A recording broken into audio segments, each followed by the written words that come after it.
Hello everyone, welcome to Cynthia Montana channel. Now I'm gonna talk about FTT price prediction. So before I started, don't forget to like, comment, and subscribe. I'm not a financial advisor. I'm just gonna give you some prediction using a technical analysis. So like 3 hours before is having a really big volume go up, and now 2 hours right now is having a correction, and I think it should be having a correction to the purple one here, and you can enter the prices on the 48 or 49 in here.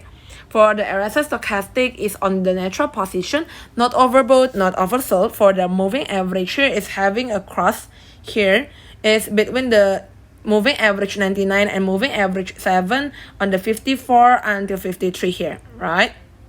Next one, you don't have to do anything. If you're already having profit, then taking your profit first, and then you can buy again on the dip here, right below this one. You have to buy on the below this one.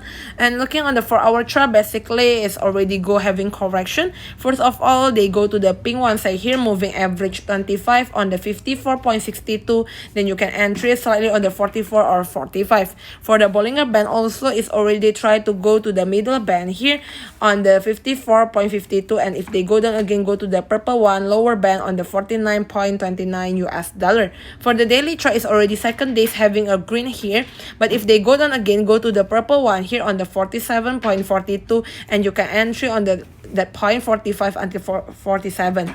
RSI stochastic also still on the neutral position, not overbought, not oversold, so still having opportunity, but you have to wait first for the stabilize, and I mean like you can entry on here the purple one on I think 45 46, right?